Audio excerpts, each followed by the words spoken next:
ममता झा गोर लगे छी अपने समस्त मिथिलावासी के। पंचमी के शुभ अवसर पर हम एक पावन के गीत गबै छी। जो अपने सबके नीक लागे तो लाइक शेयर कमेंट जरूर करब। और जिनका सबके नवविवाह भेला हुनका सबके हम हार्दिक शुभकामना व्यक्त करै छी जे अपने सबके जीवन मंगलमय बीते। पहिरी ओढ़िए कन्या सुबे पावन पूजा बैसली हे शुभ पावनी दिन में।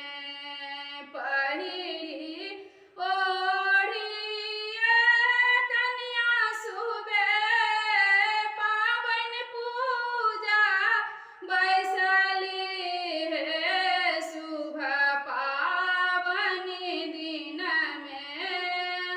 लच लच लचकने हुनकर डाँर हे शुभ पावनी दिन में। लच लच लचकने हुनकर डाँर हे शुभ पावनी दिन में। घोड़वा चढ़ल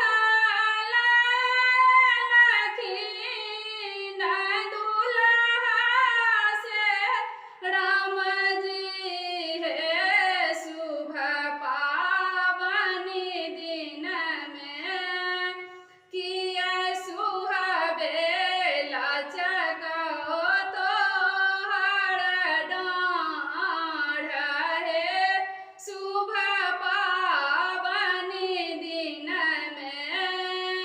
किया धानी लचको तोहर डाँर हे शुभ पावनी दिन में। सासुर सो आतई पिया केरा दही भड़िया हे